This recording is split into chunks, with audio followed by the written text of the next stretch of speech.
Could we, good evening, could we, is this on?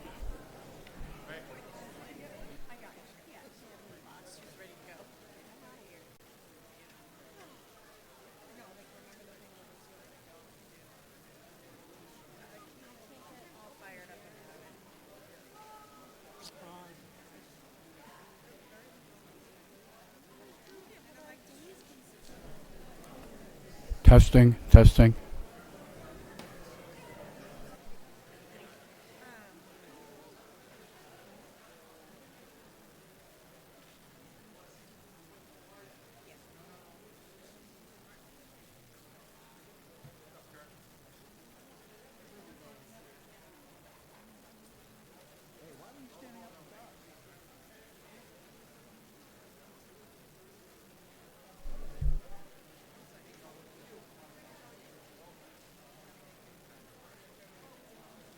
Should I test it, Jay? Testing.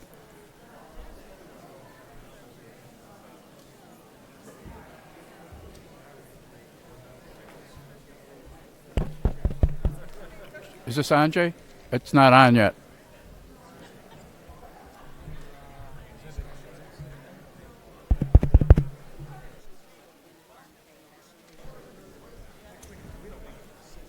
Testing, testing.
Mr. Wilson, if you're interested, is seated behind Mr. Quirk in a very plaid-looking outfit. Do you see what Jim Quirk is? Yeah, where's Jim?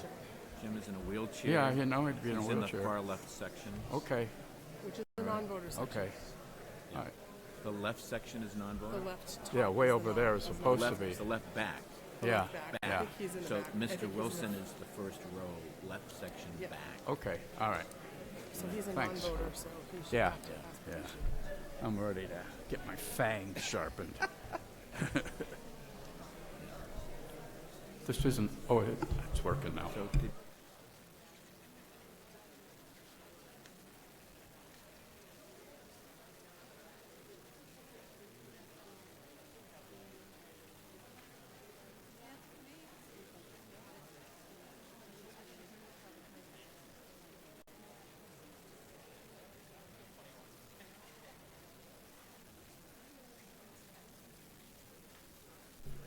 Good evening. I think I hear silence and readiness, and a nationwide TV audience is tuning in right now. So, welcome to the special town meeting of the town of Yarmouth, November 19th, 2024. I do have to acknowledge that the town clerk, Mary Maslowski, who I will introduce now because I always forget her, because she's sitting so close to me, that the special town meeting warrant has duly and timely posted as required by the town bylaws. My name is Ken Mudi, I'm the town moderator, and we'll begin the meeting. Actually, I'll call the meeting to order, and I'd like to begin by pledging allegiance to our flag.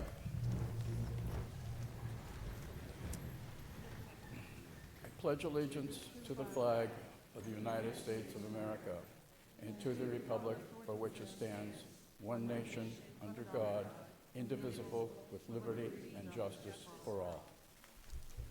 Thank you.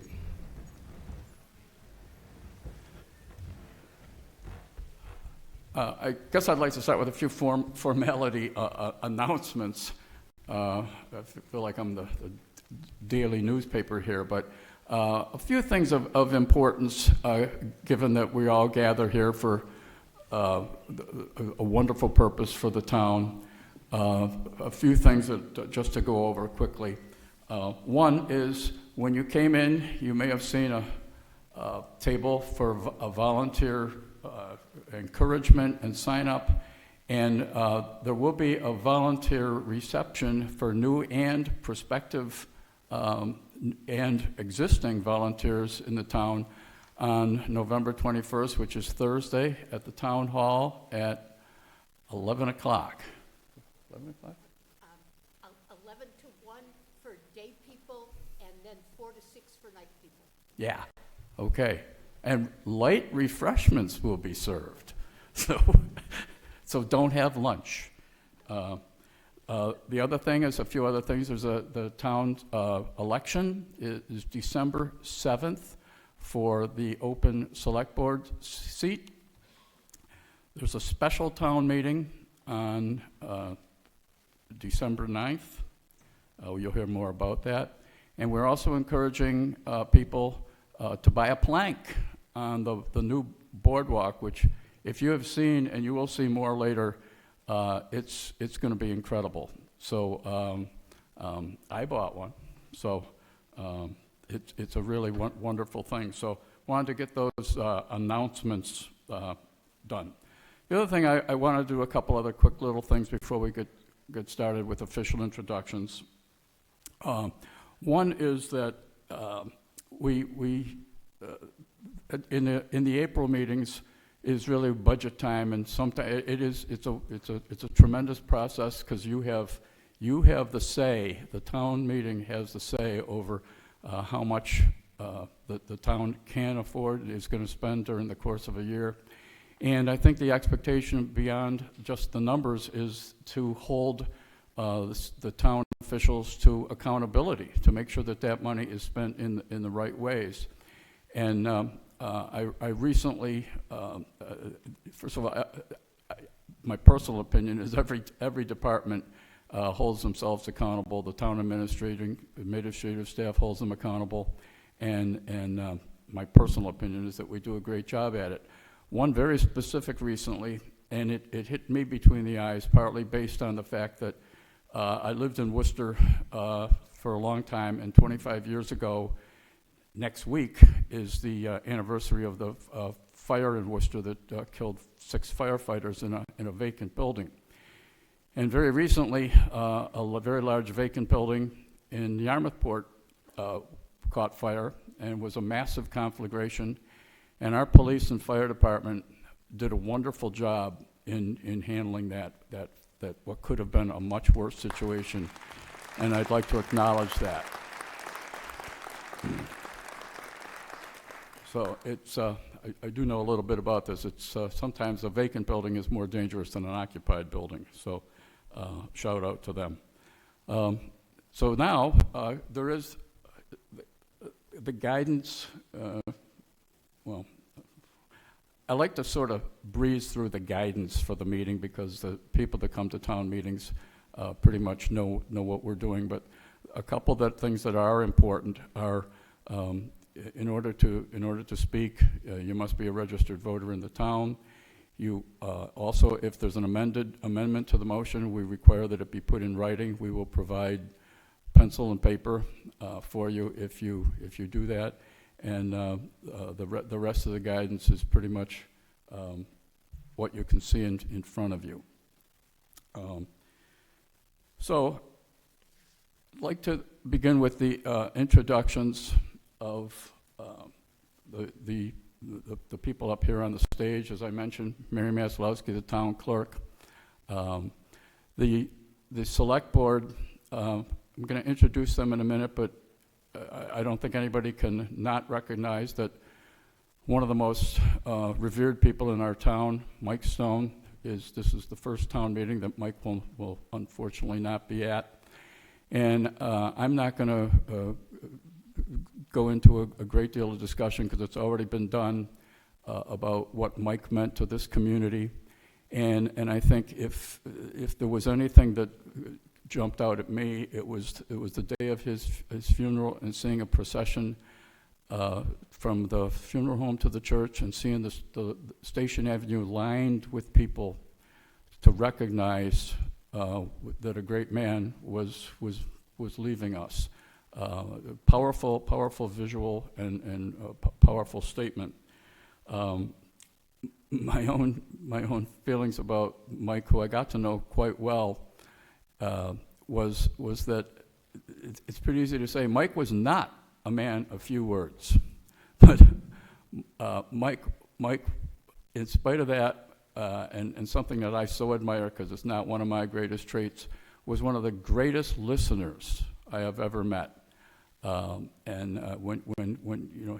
you were talking to him, he was taking it all in. And town meetings were very, very important to him. Select board meetings were very important to him. What constituents thought and said were very important to him. So he'll be greatly missed, and I know that the select board recognizes that in way more ways than I can articulate. So in order to recognize again, I'd like to ask for a moment of silence, and during that moment of silence, at least what I'd like to do is try to conjure up Mike's voice and his sound and his wisdom and sincerity during that moment of silence. So if you would.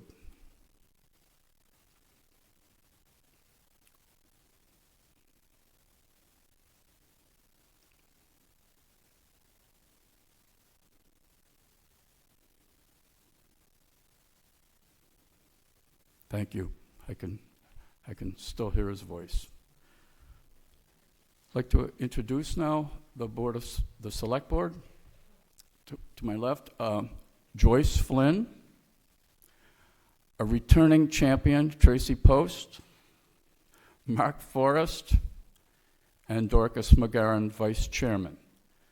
Next to her at the front table is, I can't see her, but I think it's our counsel, Liz Leiden.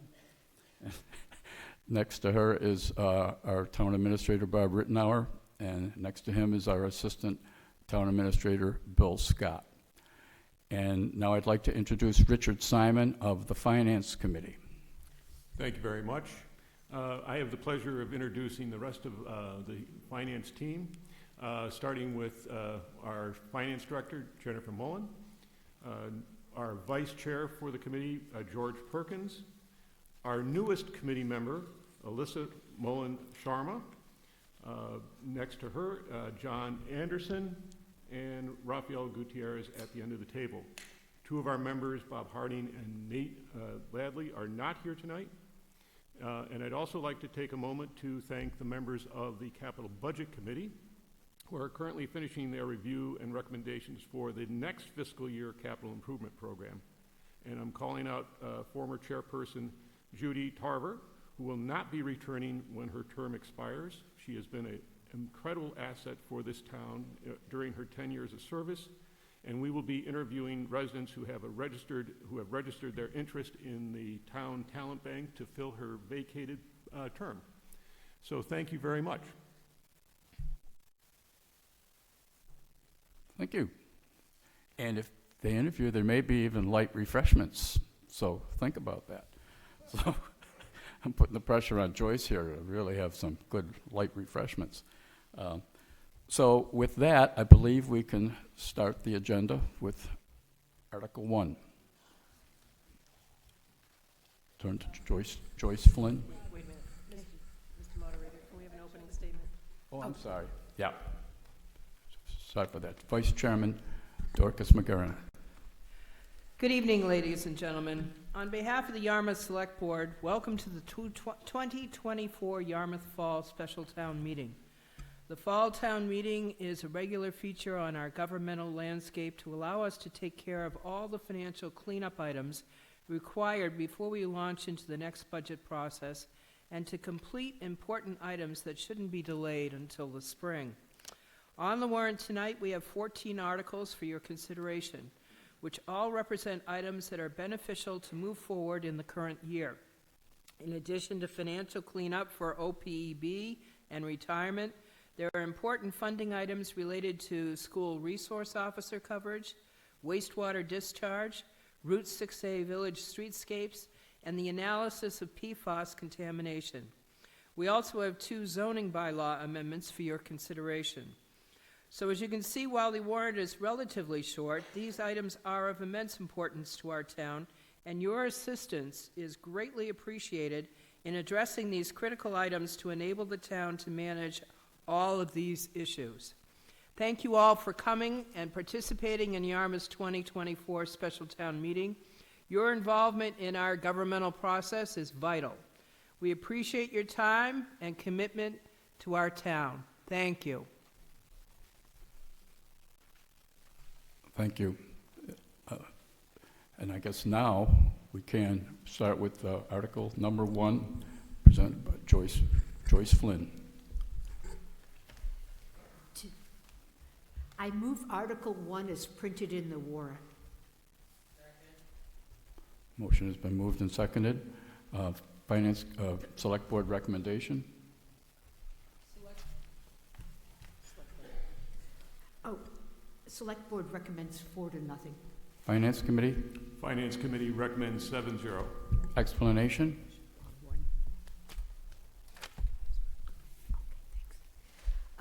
The article provides funding to maintain the town's schedule for addressing projected unfunded liability for other post-employment benefits, health insurance. The town is required to disclose the unfunded liability in their financial statements, although there is not a requirement to fund. The bond rating agencies will look favorably at towns that have a funding plan when issuing ratings as it relates to debt. Okay. Questions? Comments?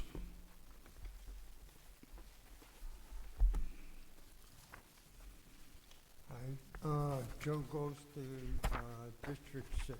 Can you speak up a little bit, Joe? Yeah, I'm sorry. Can you hear me now? Yep. Okay.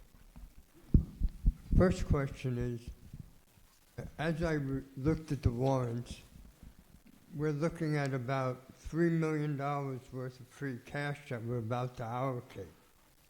I'd like to ask somebody to tell us how much free cash do we have? And so we know how much we're giving out tonight and how much we may have left.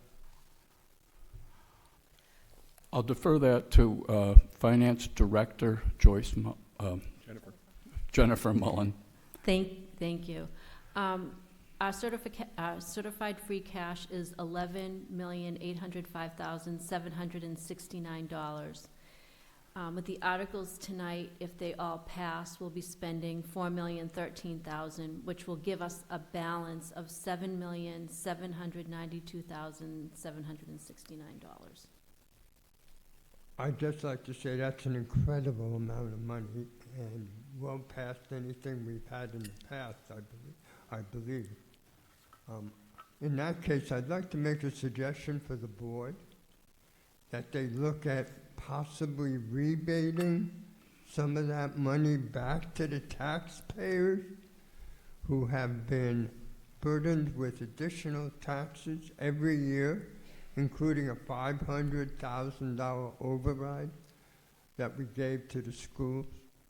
Just a suggestion, but I really think you should seriously consider it. Any further questions, comments? Thank you. Our tradition and process here is normally a voice vote on most articles, but and you also have a card that was handed out to you when you registered. So all in favor, please raise your hand and your card and say aye. All opposed? The vote carries. The motion is passed. Article 2. Joyce Flynn. I move to approve Article 2 as printed in the warrant. Seconded. Okay. Select Board, Recommends 4-0. Finance Committee, Finance Committee recommends 7-0. explanation. Public safety departments across the region are having difficulty recruiting and retaining police and fire personnel. This appropriation will assist the town in implementing a pilot program which will offer sign-on bonuses for public safety personnel. Several other area communities have already adopted recruitment bonuses, which make it difficult for our own community to compete for a limited supply of candidates. Any questions, comments? Yes, sir. Good evening, Tom Pendleton, Long Pond Drive. Just a question, is $100,000 enough, and how much is it per hire? And is it enough to really recruit and retain qualified personnel?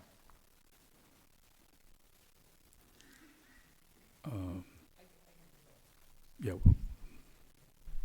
Mr. Rittenauer? Hello, can you hear me? Okay, I can hear that. That's on. Area communities have adopted sign-on bonuses anywhere ranging from the $5,000 to $10,000 range, and we were anticipating staying within that range closer to a $5,000 number.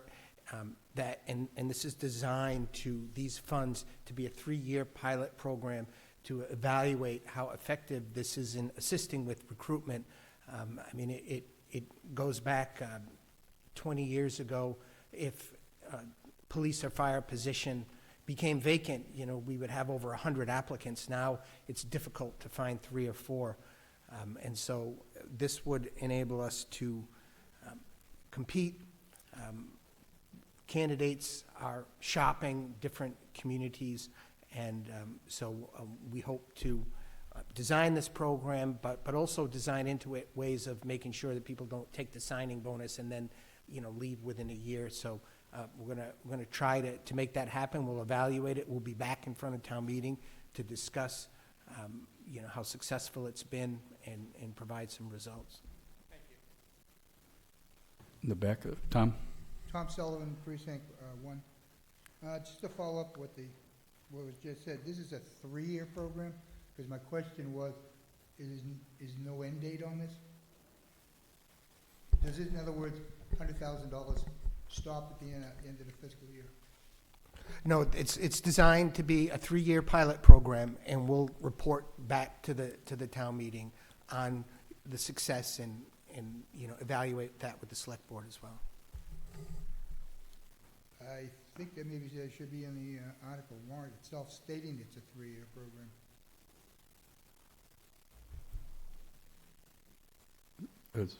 It's not required. Yeah, it's quite, yeah, it doesn't say anything in the article about being a 3-year program. It's kind of open-ended here. Any comment from select No, board? it's not required to have a Okay. sunset on it, but we'll be back in front of town meeting reporting to you. Mr. Holcomb? Norm Holcomb, can you hear me? Precinct number 1. Can you speak closer to the microphone, Norm? What's that? We can't hear you really well. What do you want me to do with it? I don't think it's on. Is that better? That's a little better. Okay. Can you be more specific about, what assurance you're going to give the town that the person won't just leave after they get the bonus and what period of time you would expect a person to stay with the town, and maybe something about what other towns are experiencing. I mean, this escalation of another town is doing it, and another town, so we got to do it. I mean, economic conditions change all the time, and labor markets change all the time. They get worse, they get better. There are periods where there are huge numbers of people available because there are layoffs in other industries. Yeah. I mean, this is just a temporary condition. And now what we're doing is causing other communities step up and increase their budgets. So it goes on and on and on. When is the end, what is the end point of this?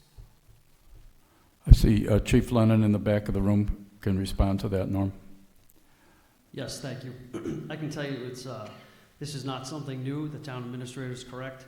When I sat for the exam in Yarmouth in 1992, there were 400 people with me in the cafeteria. Now, we don't have an exam anymore. We have open enrollment because we cannot get enough people to apply. The exam became cost prohibitive. The town of Barnstable offers a $7,500 signing bonus. The town of Provincetown is $5,000 for less than 5 years on the job and $10,000 for if you have up to 10 years on the job. Nantucket is $10,000. Excuse me. Chatham is $7,500, and they have a bonus for an employee that brings somebody in at $2,500. This is going to try and keep us competitive with the market. And what we're targeting are lateral transfers. So just using round numbers, if we hire a person and put them in the academy, it costs the town about $90,000 in equipment, salary, expenses for the academy, their physical and psychological, and then paying them through the academy. If we hire a lateral transfer, it costs us about $30,000. Equipment, training, and the process we need to get them vetted to become an employee.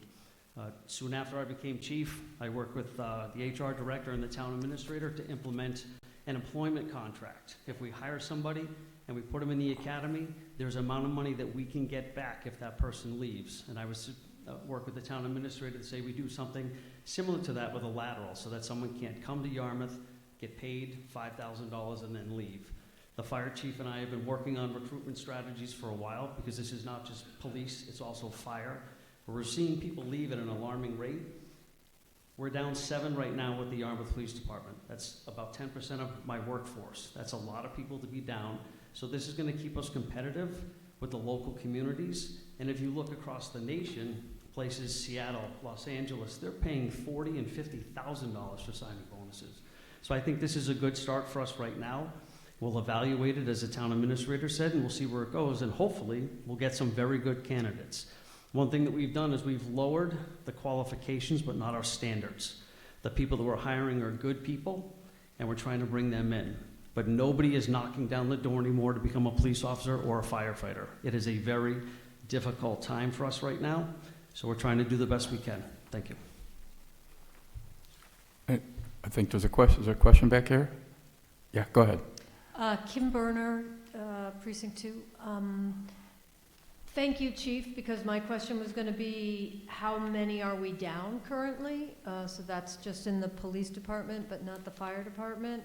And I'm wondering if thank you also for explaining it a bit further, because what I really liked hearing about was that it's not just a signing bonus, but that we can do something to support our people who are already on the force. I like that idea of 5 years and 10 years because they've been doing the work, so they should also have some benefit to that.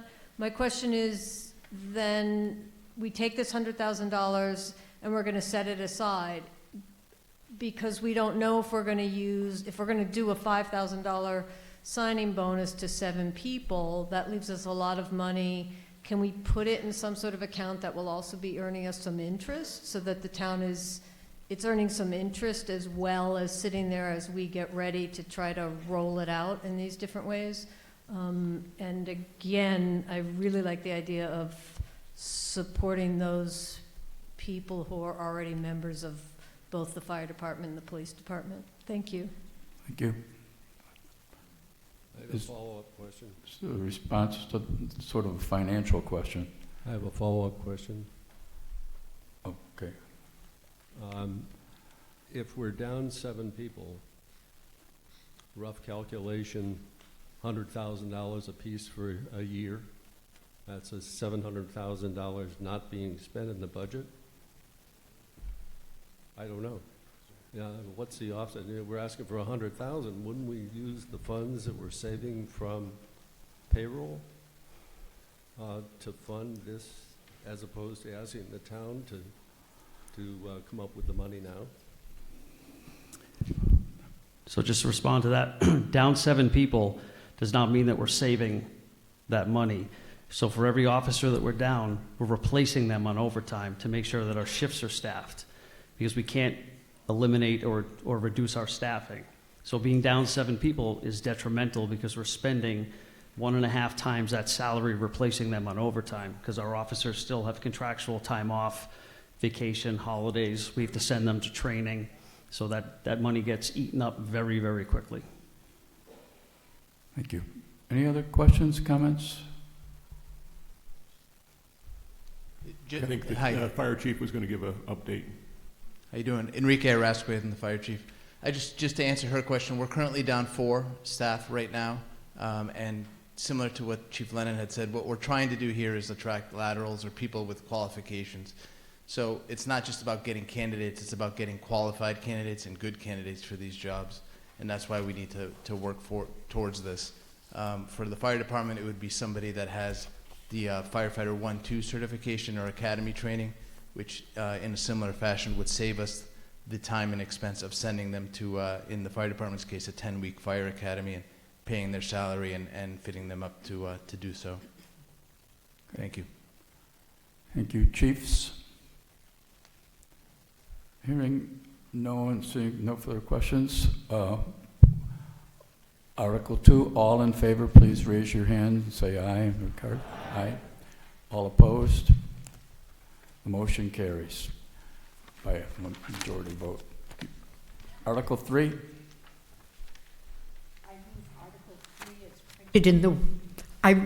I move Article 3 as printed in the warrant. Motion's been seconded. Select Board? Select Board recommends 4-0. Finance Committee? Finance Committee recommends 7-0. Explanation? The purpose of this article is to transfer funds to the supplemental Barnstable County Retirement Assessment from free cash. An amount was unspent from fiscal year 2024 and became part of free cash. The article appropriates the amount from free cash back to the budgeted line item. Are there any questions or comments? Hearing none. All in favor? All opposed? The motion carries unanimously. Article 4, Tracy Post. I move Article 4 is printed in the warrant. Select Board? Select Board recommends. Finance Committee? Finance Committee recommends 6-0-1 with 1 abstention. Explanation? Yes, thank you, Mr. Moderator. The Dennis Yarmouth Regional School District has cut funding for a full-time school resource officer, SRO, position for the 24-25 school year. The Yarmouth Police Department considers school security and the responsibility of the school resource officer a high priority. However, due to staffing shortages, the department is unable to assign an officer to the school full-time. Therefore, the department is requesting overtime funding to cover shift replacements. The school resource officer will primarily be assigned to the Dennis Yarmouth Intermediate School, but will also cover Station Ave Elementary School and M.E. Small Elementary School. Okay. Questions? Comments?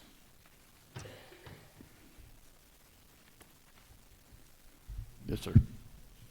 Tom Sullivan, Precinct 1, I get several, to say the least. Is there a representative of the school committee here? I see the superintendent is here. If he could come forth, because I have a question on what, we gave them a $500,000 override so they can maintain a budget. And they turn around and cut out a position that's very, very important to these families in this town. The security of their children. What we'll do is, since it was directed to Superintendent Smith, we'll ask him to respond, then Joe, you can follow up with that.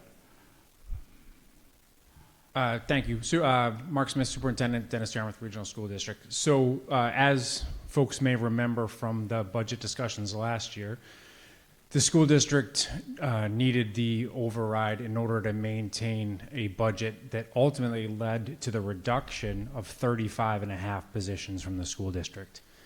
So those 35 and a half positions that we laid off included several teaching, paraeducator positions, an administrative position, and ultimately, yes, an SRO position. And as a school district, we had to make multiple difficult decisions, and one of those difficult decisions was for this position. If we ultimately didn't lay off this particular position or reduce this particular position from the budget, we would have had to ultimately lay off an additional 3 other staffing positions.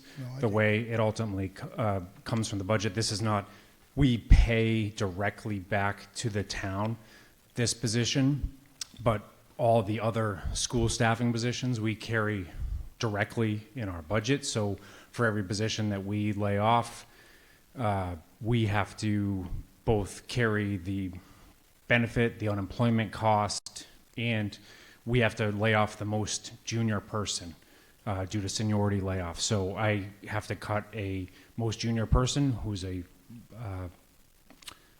lower salary employee, and for every employee that I lay off, I have to cover the unemployment costs as well. So it ends up for every 2 people, you have to essentially if it takes 3 people to cover the cost of 2, because you're also covering the unemployment costs. So when we did the calculus, it would have taken us 3 additional staff people on the school side. And at the end of the day, we're in the business of educating kids.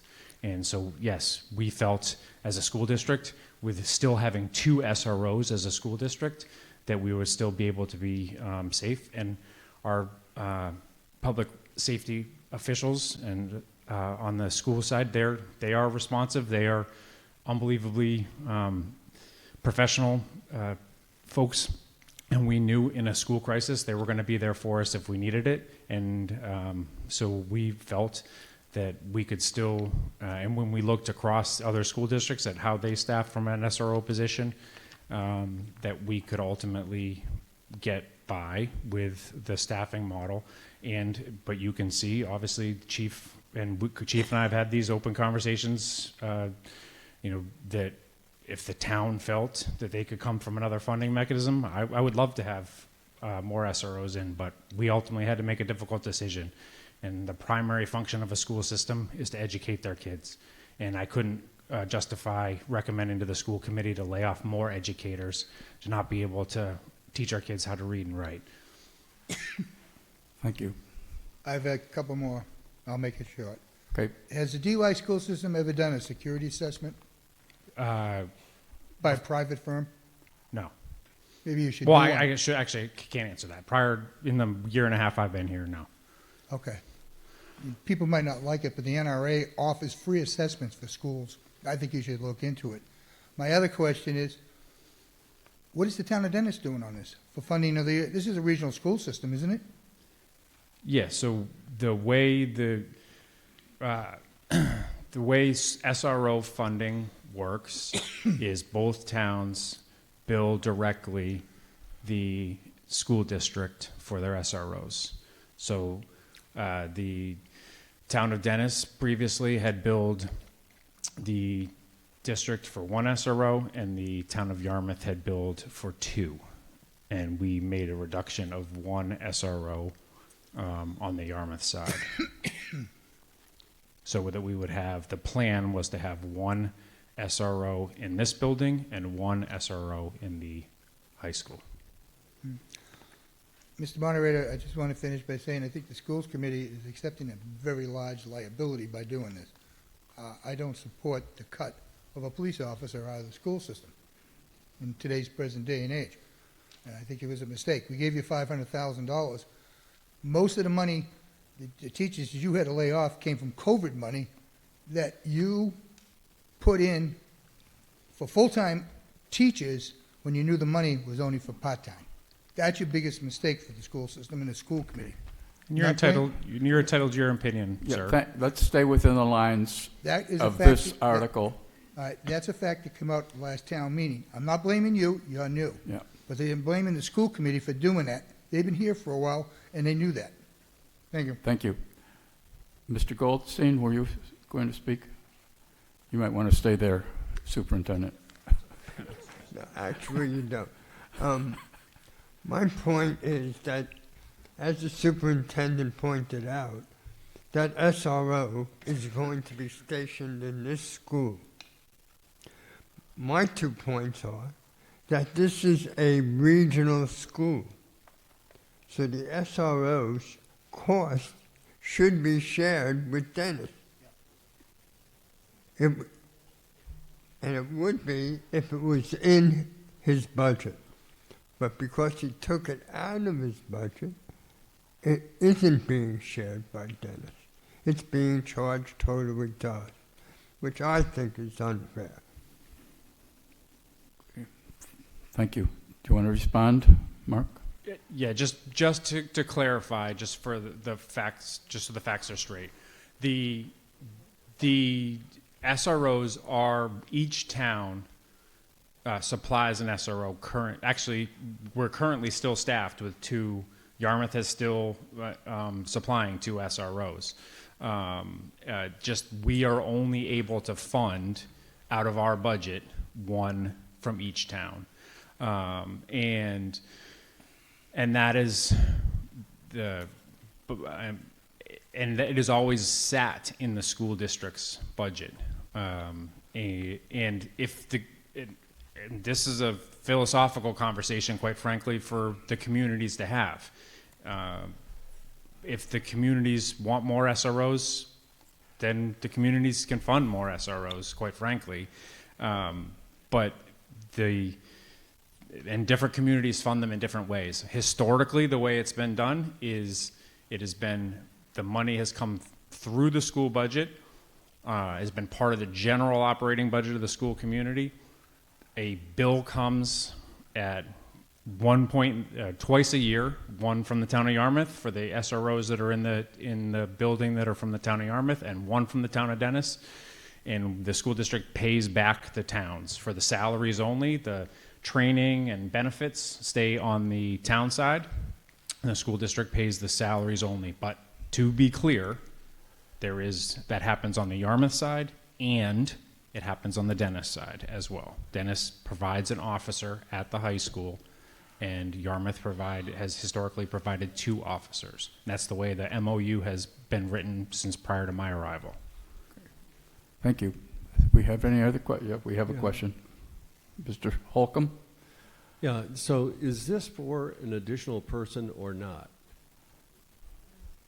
Well, okay, that's a yes or no. Mark, the question was, is this for an additional person? Well, okay. Chief Lennon? It is not for an additional person. So what the Yarmouth Police Department did, when this school opened, we combined Mattakese and Wixon together. So we brought an additional group of students into this school with only 1 SRO. So we looked at the size of this campus with the students here and the faculty, the elementary school right next door, and then the high school.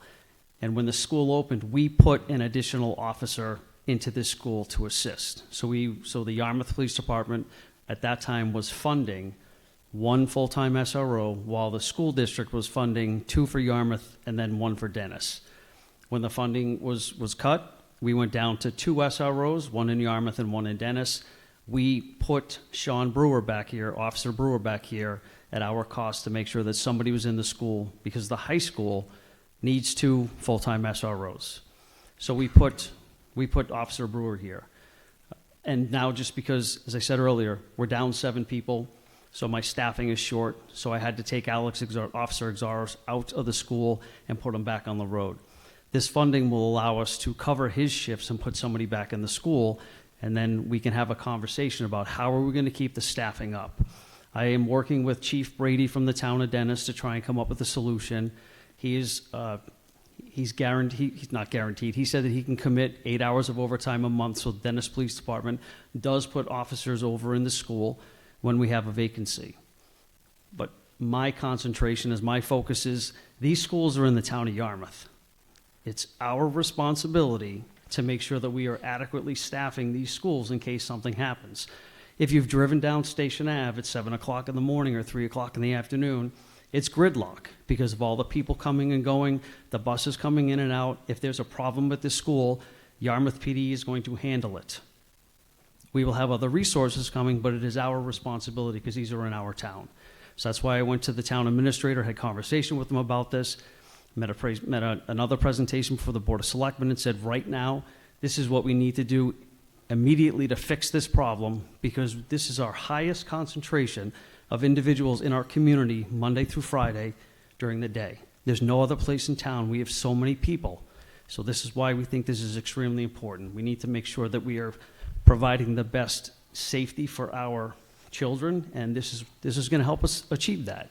And then I have to have further conversations with the town administrator on what are we going to do moving forward so that this doesn't happen again. So this is the first step to fix the immediate problem of having one SRO in this school, because if we have an incident along this third of a mile, it's going to shut all 3 schools down. We're going to need everybody here that we can get. Having 2 SROs gives us the opportunity to make sure that everybody is safe. And then, as it says, Alex Exaros, when he's not at the dime school, he goes and he visits Station Ave Elementary. He goes over to the Emmy Small School. He goes over to St. Pius. So we have a high concentration of schools in our community that we need to make sure that we're providing the best public safety for. This is step 1, and then we can have conversations later on to continue on to make sure that we are doing the best we can for our children. Well, first of all, Thank you, I applaud Chief. the Does police that answer your question? Partly. I applaud the police department for doing the right thing and stepping up and making sure that we have adequate coverage. I think the question is whose budget this comes out of. The school system also has free cash. And this is directly related to the DY district. And we're providing services to them and should be billing them, and they should use their free cash, not the town shouldn't have to step up and do that. Thank you. Okay. Seeing no further questions, hearing no further questions, we're ready to vote. All in favor of Article 5, please raise your hand and say aye. Article Aye. 4, I'm sorry, Article 4. Say, all opposed? Okay, the motion carries. Article 5. I move Article 5 is printed in the warrant. Seconded. Select Board? Select Board recommends. Finance Committee? Finance Committee recommends 7-0. Explanation? The Yarmouth Police Department purchases or leases up to 6 vehicles per fiscal year. Equipment replacement and upfitting costs have been included in the lease payment. The department is requesting funding to cover the purchase of additional equipment and the cost associated with transferring serviceable equipment to a new cruiser. This approach will reduce the overall costs of the lease agreements and serve as a cost-saving measure for the town. Questions? Comments? Hearing none, seeing none, all in favor of Article 5? All opposed? The article passes. Article 6, I move Article 6 is printed in the warrant. article's been seconded. Select Board? Recommends. Finance Committee? Finance Committee recommends 7-0. Explanation? This article provides funding for an extension of a temporary emergency generator rental to provide for the power needs at the police station. The town appropriated $50,000 in April for this purpose, but due to the supply chain issue with the new generator, it won't be ready until June of 2025. Questions? Comments? All in favor of Article 6? Aye. No, that was 6. No, it was 6.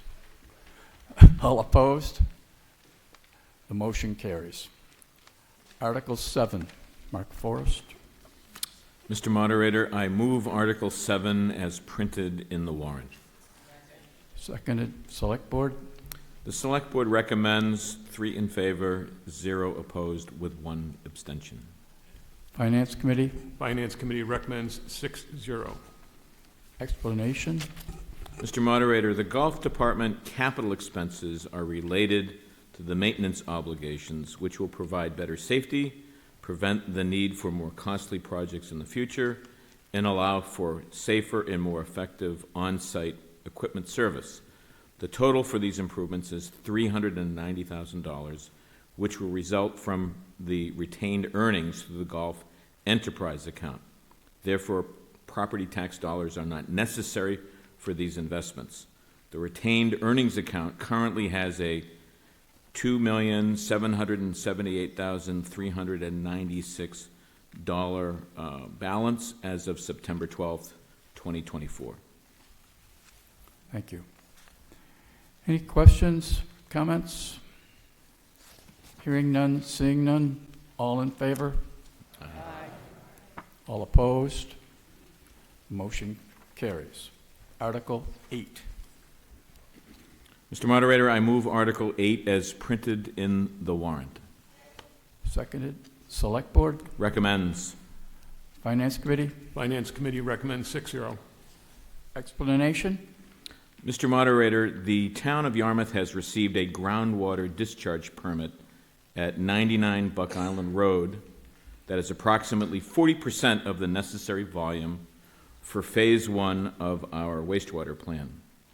As a result, other locations are needed to be investigated, including Bayberry Hills Golf Course, for additional discharge capacity. These funds will provide the planning analysis for the recharge areas, irrigation ponds, and flow estimates associated with each in support of development of a hydrologic scope of work to be submitted to the Department of Environmental Protection, otherwise referred to as DEP, for their review and approval. This funding will also pay for the field investigations, the monitoring wells, and the test pits that are associated with the DEP-approved hydrological statement of work. Thank you. Any questions, comments on Article 8? I think we have. Sharon Weimer, Precinct 7. Could you, I have two questions. One is, will 99 Buck Island Road be fully used at the point that they're only allowed the 40%? In other words, there will be no additional flow in any future phase there? Do we have responses? Mr. Colby here?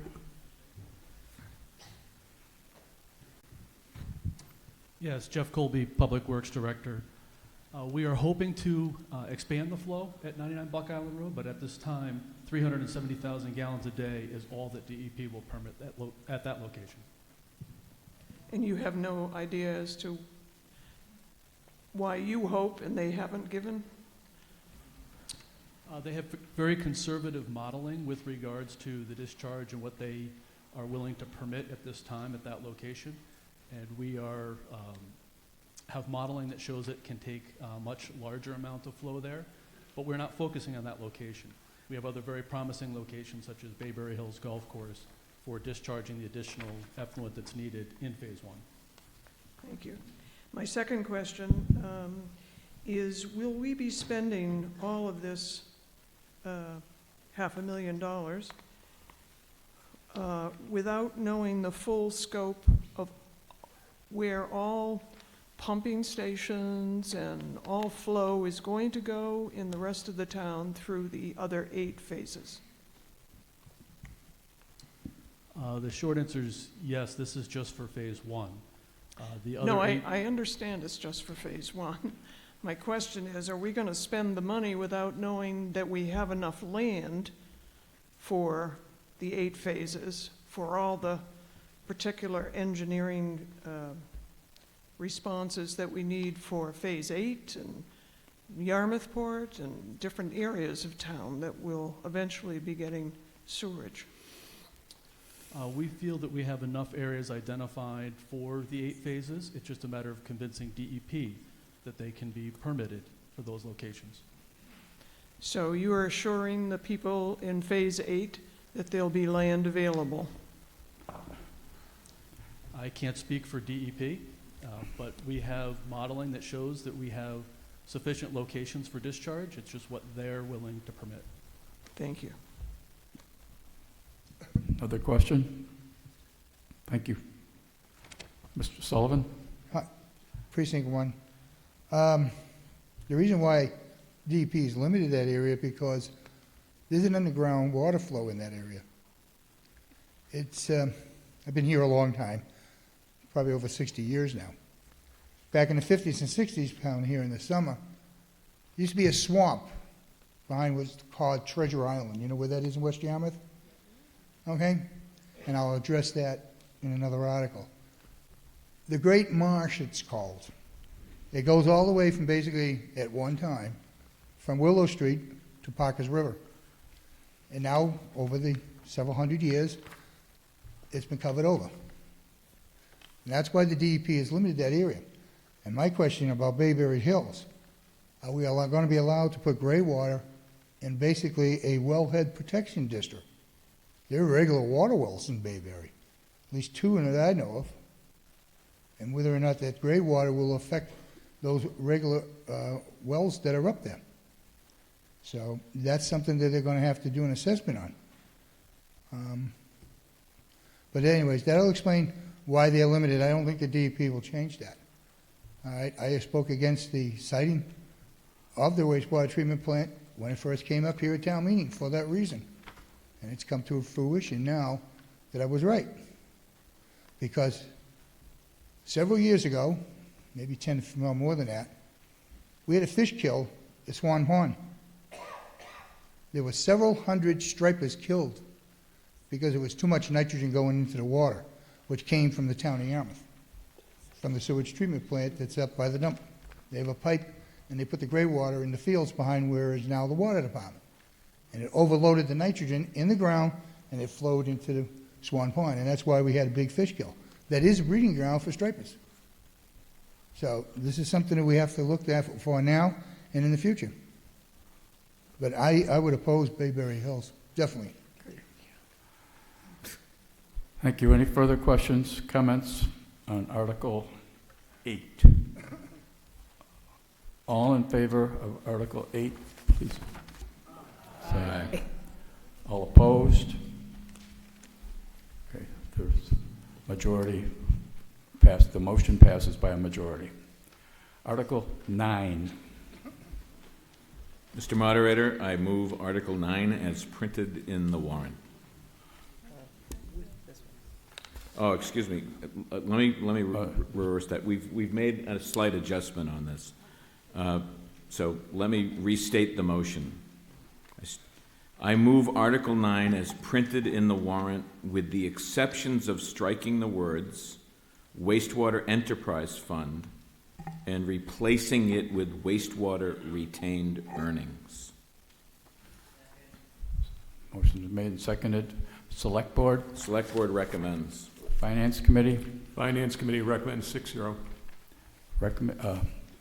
Explanation. The town has previously initiated a pre-funding program to facilitate the development of the town's first wastewater treatment system. These funds can be used for funding the costs associated with the design and construction related to future municipal wastewater, including debt service. As the wastewater project moves forward, this article is meant to provide the initial funding to partially defray capital investments and to assist in the development of the project. Questions, comments? Hearing none. All in favor? Aye. All opposed? Motion carries.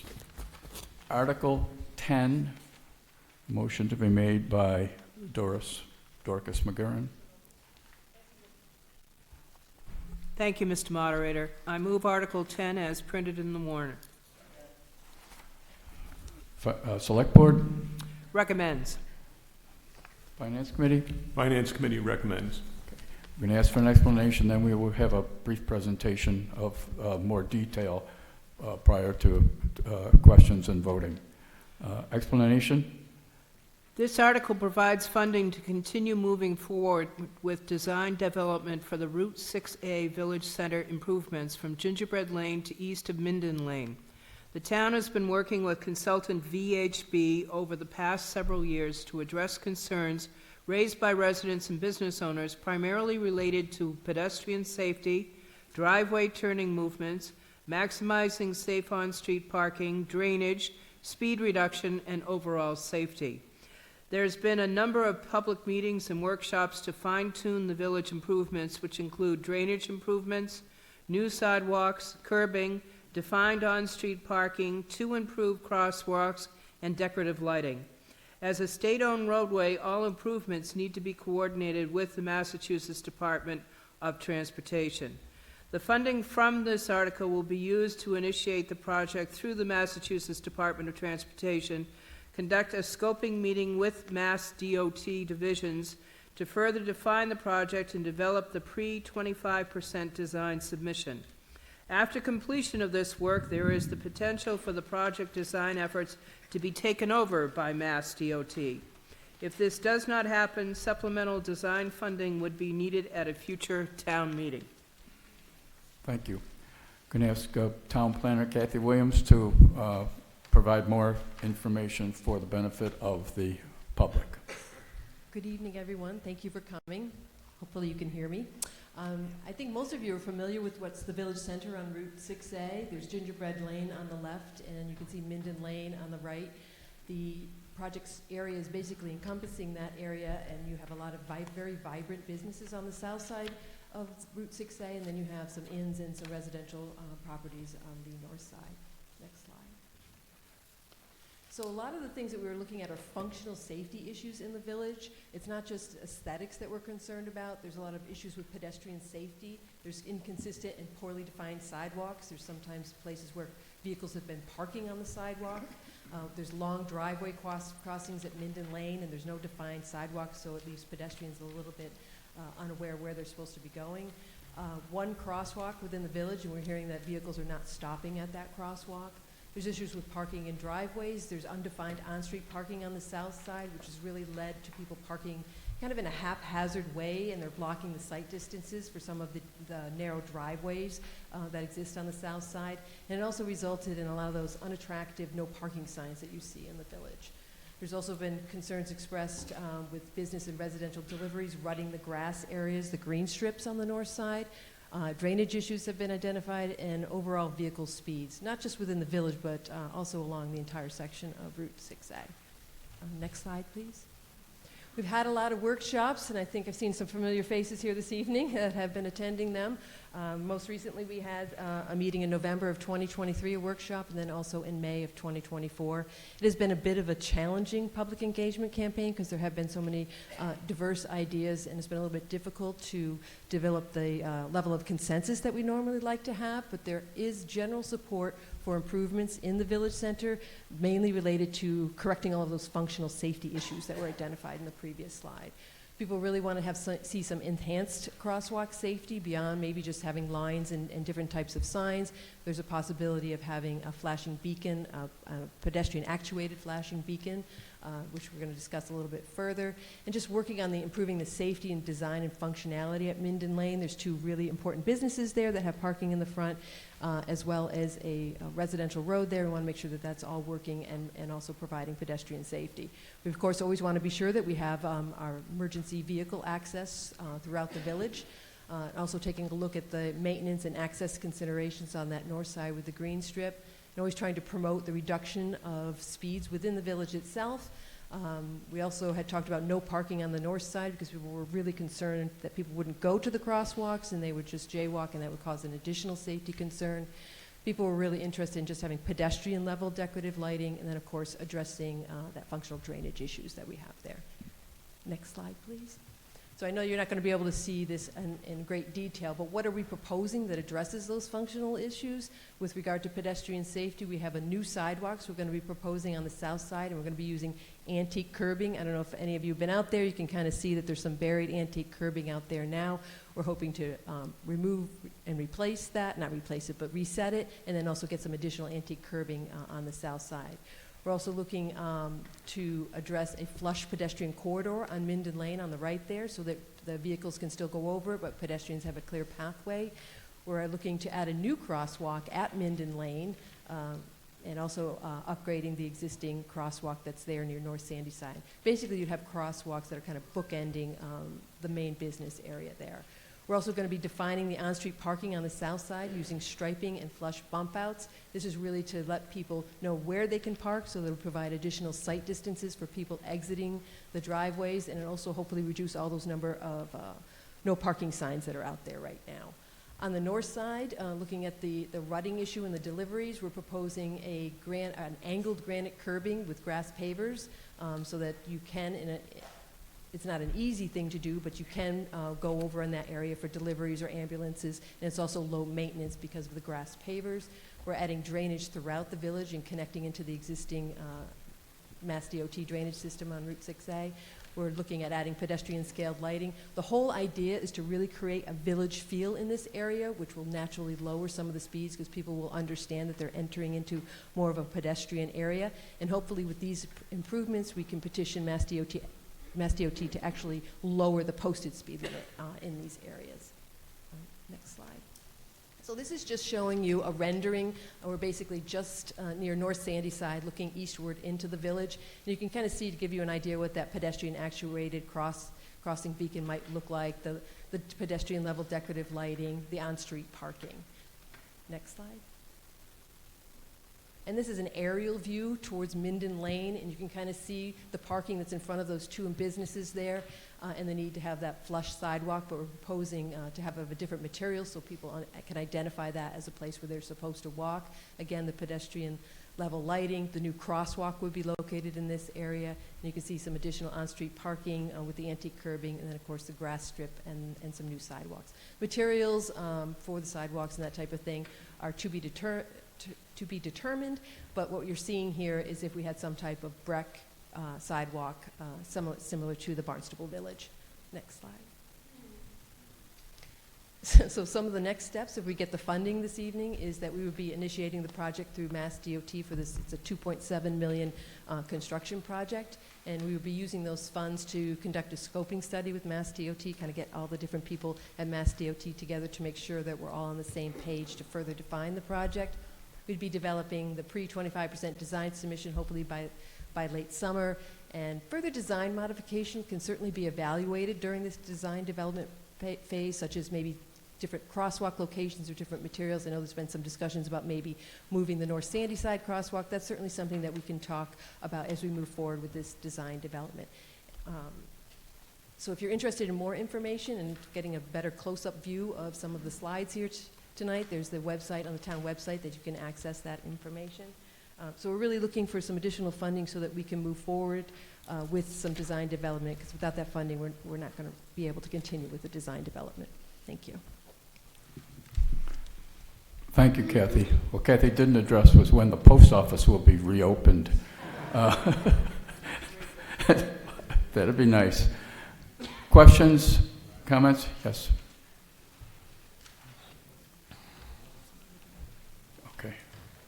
Judy Nauer. I happen to live on North Sandy Side Lane. I've lived there since '06, and I've watched the increasing numbers of cars that speed down Route 6A.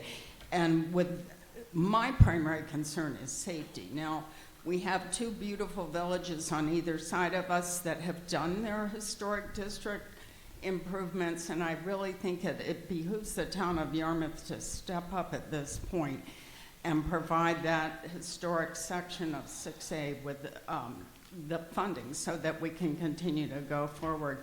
I applaud Kathy Williams for all the work she's put in for trying to build a consensus. And there have been, even before Kathy got involved with it, there were numerous neighborhood meetings at the firehouse that never have gone anywhere since '06. I've attended at least 8 of them. So I'm really excited that finally the towns may be moving forward on this. Thank you. Okay. Thank you. I know there's other questions. Seeing that there may be more, just make sure you keep your comments to somewhere within 3 minutes at most. So, ma'am? Yes, Christine Marzigliano, Precinct 7. I assume all of these improvements will be going in after the ancient water main is replaced. Can anybody tell me when that water main is going to be replaced. Thank you.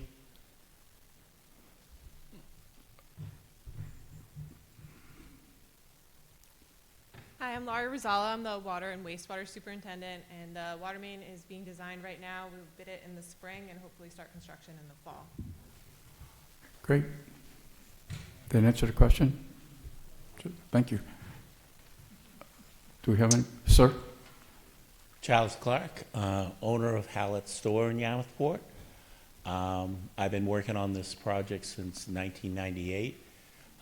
We had this approach in the past to do improvements to this area, and we had a consensus years ago that over 480 signatures were against the improvements that the state wanted to do.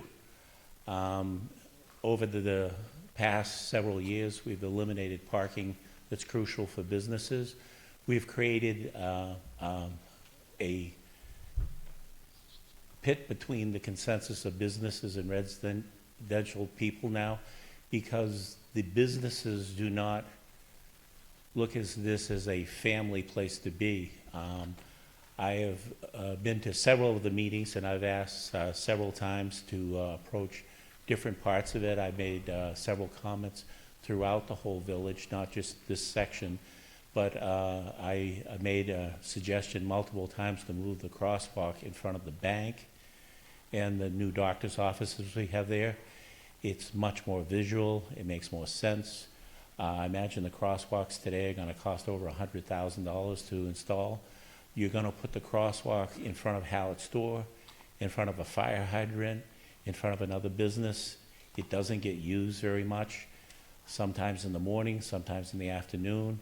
People can't see it because of the location between the two roads.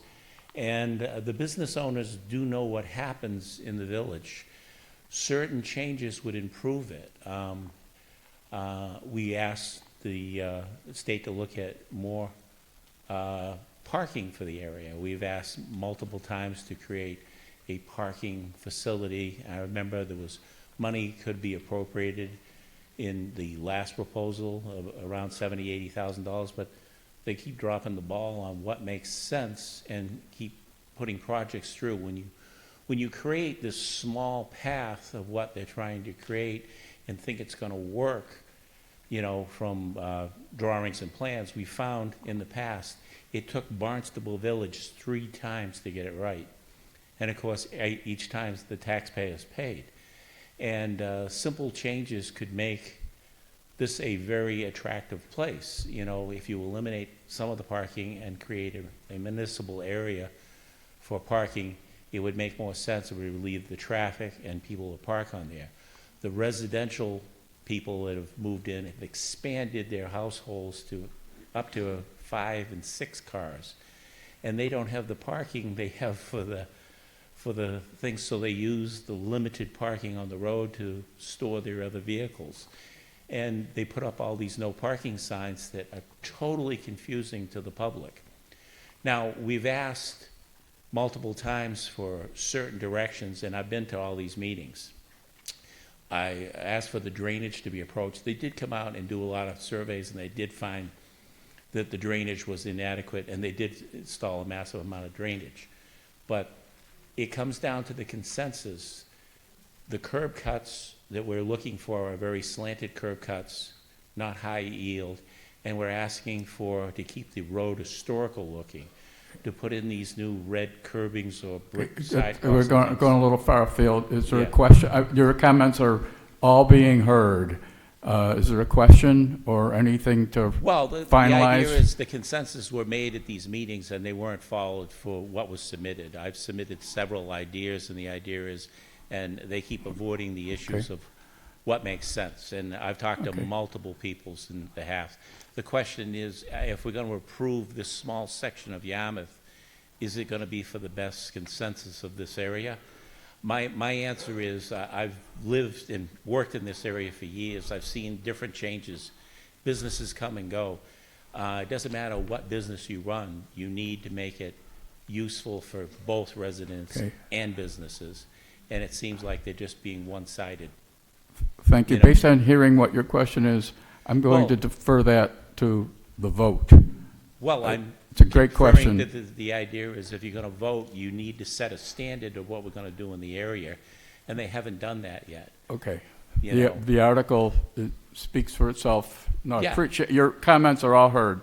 Any, Well, my comments have been heard, but Yeah. the idea is I proposed an amendment, I sent it to the selectmen, of that we should move the sidewalk, the crosswalk in front of the bank, the curb cuts to be a lean-to, and I've asked for basically granite posts instead of these no parking signs that don't make sense to prevent people from parking, and to keep the charm of the historical access. And if people want to build an expensive crosswalk in front of businesses that don't have access to parking, it's a waste of money.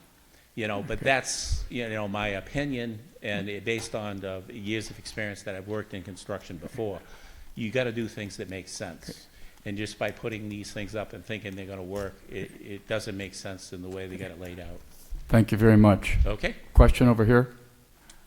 Hi, good evening. I have a comment. My name is Sarah Ahern, and I live on 6A in Yarmouth Port Village. And I'm commenting tonight to ask for voter support to continue to fund the design of an improved Yarmouth Port Village. We live across from Inaho and have a firsthand look at not just the daily, but rather hourly rhythms of the neighborhood. And I can truly attest that there really is large safety concerns. And the proposed plan aims to address this, although my understanding is that there's continued design involved going forward. Yarmouth Port is indeed a bustling area with pedestrians, both residents, tourists, and patrons of the local restaurants and shops. The sidewalks are inadequate, they're crumbling, and there's not enough space between pedestrians and cars, making it unsafe. As you've seen in some of the drawings, there is indeed a lack of crosswalk access between the north and south sides, leaving pedestrians to cross haphazardly without additional signage. Turning onto the street from the parking areas is problematic, and not a day goes by that we don't hear numerous warning honks and witness near accidents. It's not unreasonable to think that a car may end up in someone's front yard, front of their business, or living room as a result. Drainage is indeed an enormous concern as water runs down our driveway and into our basement, and the sides of the road are indeed muddy and rutted and unattractive. Attending to the village will also bring this aesthetic improvement, and I believe this can be done in a tasteful manner that is both modern but also retains charming historical elements. Town planner Kathy Williams and the consultants have been doing an excellent job interacting with the neighborhood. We've attended several of these planning meetings and have participated in the discussions, and they are being super responsive, including addressing concerns related to north side parking and also making sure that there is adequate access for emergency vehicles like fire trucks and ambulances. While we may disagree with some of the specific details, such as some of the aesthetics, recent discussions we've attended do seem to be pointing towards a consensus building in the neighborhood that something needs to happen on this stretch of 6A. This improvement would make economic sense to the entire town. The burgeoning businesses on 6A bring in tourism, commerce, and tax revenue. And so my comment is to seek support for this appropriation so we can continue the design and planning and perhaps get additional support from the state in our efforts. Thank you. Thank you. Is there a question back here? Yes. Yes, ma'am. Judy Bartha. We attended a number of meetings. The last one was in March of 2022, where they invited everybody in Yarmouth Port, not just the ones that are in Yarmouth Port Village. So we have not been invited to any meetings since March of 2022 that I know of. At that meeting, we had it at the firehouse, and the consensus of the meeting was the fact that we should look into removing the Yarmouth Port town, the section there, from Mass DOT, as Barnstable Village did. Barnstable Village has done a beautiful job of putting in bumps to slow people down and putting in nice sidewalks. And I really don't know why that has not been pursued, because there is no way that Mass DOT is going to approve putting in a new road in Yarmouth Port Village without taking a good chunk of people's front property and things like that, if they're going to stay with the Mass DOT requirements. Thank you. Does anybody, if there's a, is there a question? I think the question there was, why don't we do what Barnstable Village did by the road? But Kathy? Yeah. Mass DOT, we did have a meeting with them, and we presented what we were proposing. The idea is, why should the town take on the cost and the responsibility of maintaining a road if we can get what we want out of Mass DOT? I think the only thing that's in Barnstable Village that we wouldn't be able to get here is those elevated crosswalks, the bumps. And I'm not even sure how our emergency services people might feel about having those bumps in place. But the whole idea was, what can we do to work with Mass DOT to get them to do improvements to their road the way we want them to. And that's what this whole process is about, is trying to get on the same page and making sure that we can do the improvements that we want. But our initial meeting with them was very, very favorable. Great, thank you. Another question back here? Or you? Yes, sir. Yes, John Sorry. Stewart. I live on Route 6A in Yarmouthport. And I've attended every meeting that Kathy has had. Can you speak a little closer to the microphone? Yes. Maybe it's just me. I'm sorry. Every time the stumbling block is the same. Meeting after meeting after meeting, it comes up against the people who live there versus the Department of Transportation. The Department of Transportation are engineers. They engineer things well, but they're not conversant with historic neighborhoods. That's not in their venue. I would suggest, my question is, can some of this money be used to hire someone who is conversant with rejuvenation of historic neighborhoods? There are plenty of towns that have gone through the same thing we've gone through, Concord being one of them. Concord actually went to the point of taking over the streetscape itself from the Department of Transportation. So that would be my question. Is it possible with the money that's being asked for this evening to hire someone who is a streetscape engineer, historical streetscape engineer, excuse me. Okay. Thank you. I guess I would say that our consultant VHB does this type of work all the time. They have landscape architects on board, and they were involved in the design development of this. I think maybe it might make some sense for us to have a meeting and talk a little bit about some of the things that maybe are an issue. But I do feel as though what we're proposing is very similar to the Barnstable Village, and hopefully we've learned from their mistakes and we can get it right the first time. But a lot of those same elements would be incorporated here. Yeah. Great. Thank you. Seeing no, hearing, I don't think anybody's out there. Yes, ma'am. We'll take one more question. Mary Henson Joyce, Precinct 1. I haven't been involved in any of this. I've lived in Yarmouthport for 25 years. I have so many times thought about, why don't we have a municipal parking area down in that section? So I'm in favor of that, and my question is, why is that not on the table? Has it been part of the discussion? I've never been invited to any meetings. I haven't been aware of them. I'm happy that they're happening. I'm happy this is happening. Yeah.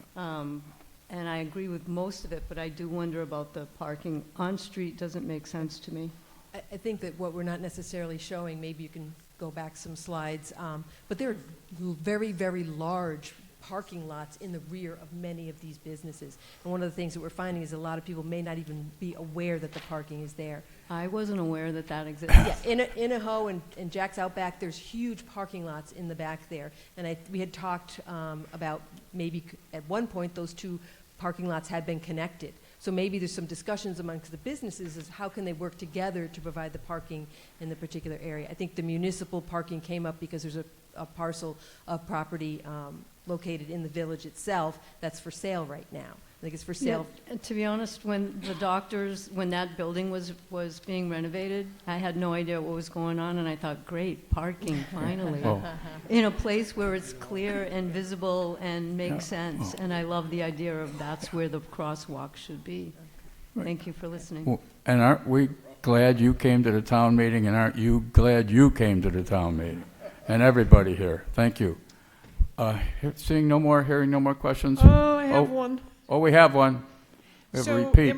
Am I hearing from the wonderful planner that's done so much work that she's willing to do a little bit more getting approval of the money to do work, but also perhaps doing another meeting to maybe talk about the couple different things that are going on to add to it, and then come back and add more money to it? Or am I hearing that? Because I'm kind of curious as to whether I should vote for this now or not, or... Well, we're not going to be able to continue with any of those efforts if we don't have the funding this evening. Right. So in order to be able to do that, I'm just thinking that there's certain people who have very specific ideas, but that may not necessarily be what the whole consensus of the general area is. So I think having another meeting and kind of talking about that, maybe having some individual meetings with some specific people who have their specific ideas they want to talk about, might be a good idea to help facilitate and move it forward. Thank you. Thank you. All in favor of the motion for Article 10, please raise your card. Say aye. All opposed? Okay, the motion carries by a majority vote. Let me make sure I get this. Article 11, Dorcas McGarren. Thank you, Mr. Moderator. I move Article 11 as printed in the warrant. Article's been seconded. Select Board? Select Board recommends 3 for, 0 against, 1 abstention. Finance Committee? Finance Committee was split on this, 3-3. Explanation? This article would provide funds for a partial irrigation system at the park, which would include a backbone of the irrigation system for the landscaped areas. The project is in active construction, including parking, utilities, kayak launch, play area, open field for periodic special events, and the 1,200-foot-long elevated boardwalk loop to view the salt marsh to the south. Phase 2 of the project includes the restrooms, which will be bid out this fall. The full project is anticipated to be completed in August of 2025. Okay, while she's on a roll, we got Kathy Williams to tell you even more. I think, again, this is a project that's probably familiar to a lot of you. It's 669 Route 28. It's behind the lobster boat along the Parkers River. And we spent a lot of time figuring out what we wanted to do with this property over the years as well. And we finally settled on having a community park. We have a nice general open area there for special events, periodic special events. We have a restroom. We have parking facilities. We're going to have a little playground, a kayak launch, and then we're going to have beautiful woodland trails that lead you out to an elevated boardwalk. The good news is that we have a lot of this constructed already. We can go to the next slide. The town has engaged Robert B. Auer Marine Division in order to construct the vast majority of the site work, which is considered phase 1, with phase 2 being the restrooms. And you can see how much work that they've actually gotten done. The whole event space area is very well formed and starting to actually have grass growing on it. We have a beautiful shared pathway that comes all the way from Route 28 and circles around the event space. The parking is in place, including the drainage and the porous pavement that's located there for the parking spaces. The play area has been all graded, and we have the pirate ship is in construction, if not already completed. They still have work to do on the kayak launch, but they've already put in the woodland trails that are heading to the boardwalk. Next slide. And then this is turning you around and looking at the marsh towards the south, and we're going to have an elevated boardwalk. It's going to be 1,200 feet.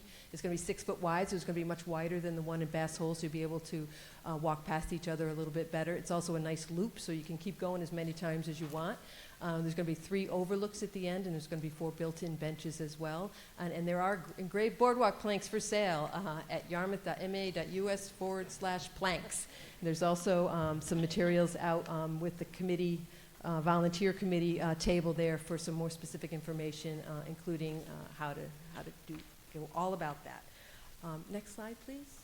And so what we're asking for today is we're requesting for some partial funding for an irrigation system. So it's about 50% of what we would be looking at. This is something that we're hoping that we can add in over time with either using the project contingency, which we'll have a better idea of that once the restrooms bids have come in. how much available we have, or with some other future funding sources. Originally, we do have yard hydrants included in the project, as well as a 1-year warranty that's required from the contractor for all of the plantings, but an irrigation system is something that's going to be better protection for this landscape investment that we're making. It'll reduce water usage, maintenance costs, and then staff time for manual irrigation. So what are the next steps for the projects? As I mentioned, we're going to be bidding out the restrooms and hopefully awarding it in December, constructing the boardwalk throughout the winter. They're actually doing that work right now. And then hopefully the construction of the completion of the entire park is anticipated for August of 2025. Next slide. Thank you. Okay, thank you. Questions, comments? Start here. Thank you, Mr. Moderator. Jim Saban, Drive-In Site Utilization Committee. It's not just a boardwalk. This park was built through consensus of the community. There was discussion putting the boardwalk part of this out to Seagull Beach. We listened to the residents over a 9-year period of over 50 meetings, and to listen to the community. The Board of Selectmen asked us to listen to the community and come back with some names. We came back with 4. They didn't like any of them and created their own. None of us like the Boardwalk Park as a name, but they don't seem to want to listen to that. We gave them 4 names, but mostly I want you to know that we had recommended Parkers River Landing, Parkers River Esplanade, Riverwalk Park, and Riverside Park. And out of whole cloth, which is their prerogative, they created a name that most of us don't like. The point I want to make is that this whole project has been through 9 years of listening to the community and putting together a park that we'll all be very proud of. And I hope you support this article. And again, I'm sad to see that the selectmen came up with their own name. Thank you, Jim. Chris? Yes, Christine Greeley, Precinct 6. I'm interested in the basis of the Finance Committee split vote and why there was opposition within the Finance Committee to this article. Thank you. Mr. Simon? Chris, thank you for that question. For context, town meeting warrant articles must be finalized by the Select Board several weeks before this meeting. The Finance Committee had to meet on October 16th to provide recommendations on time-sensitive, well-documented capital and operating issues. The proposed irrigation project had been entered into the capital improvement projects database, but had limited supporting documentation at the time of our meeting. We had considered waiting for further documentation and voting from the floor at tonight's meeting. Specific information would have been related to the scope of the irrigated areas, any potential incremental impacts on ongoing maintenance costs, including expected water cost. Those opposed to recommending at tonight's meetings believe that this project should be considered within the context of all of the capital projects at annual town meeting in April.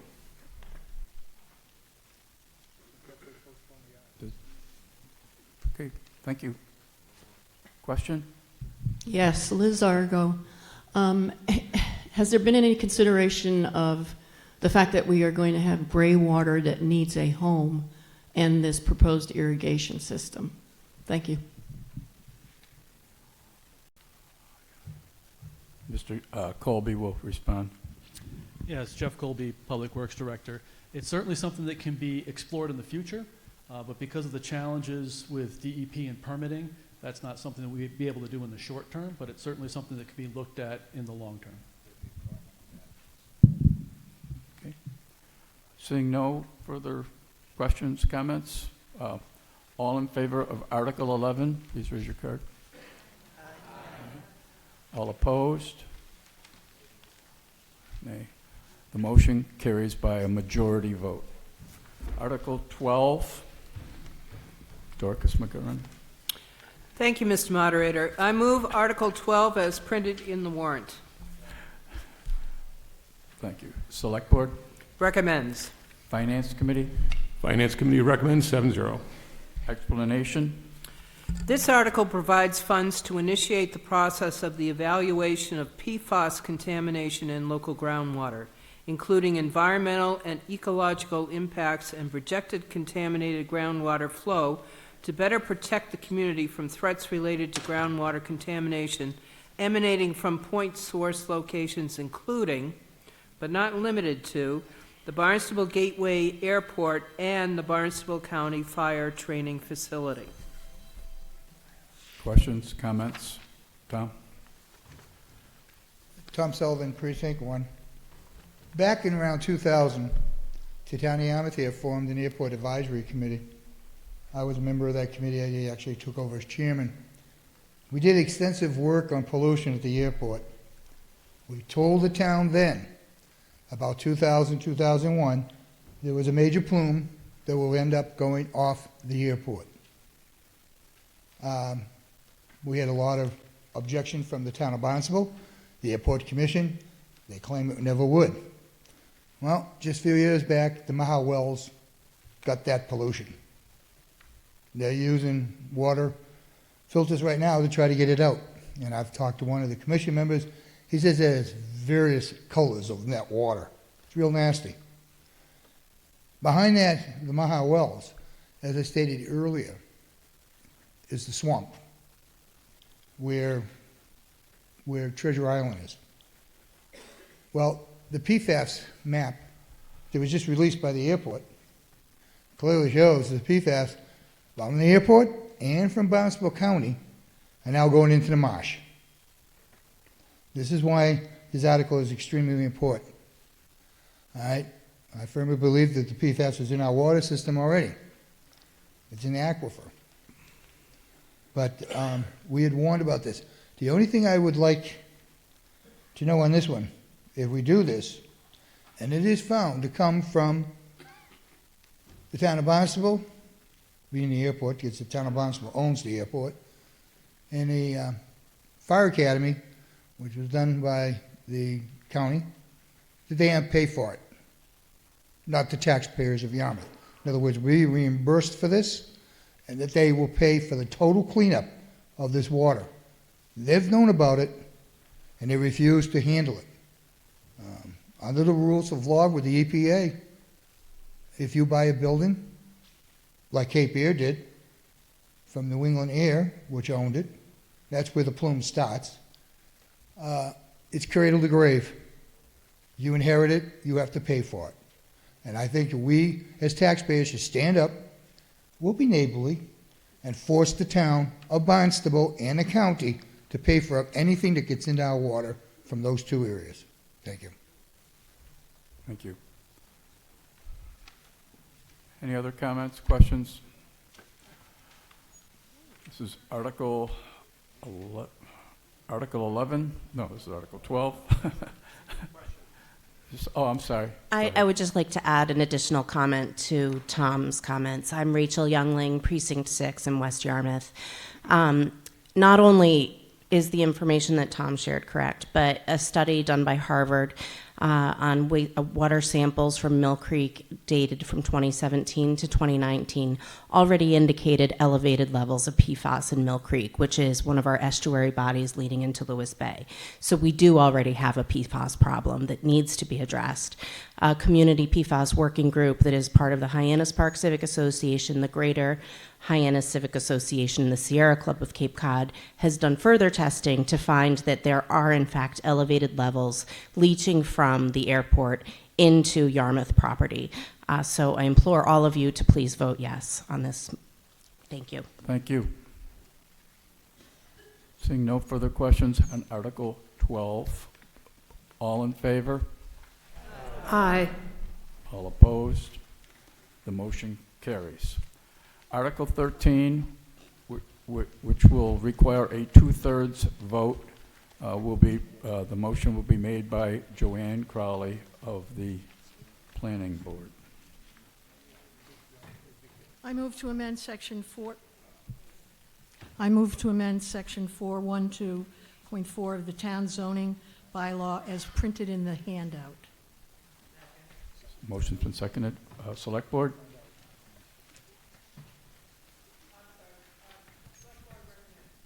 Finance Committee? This is a planning committee. Okay. Planning Board recommends 5-0. Okay. Explanation?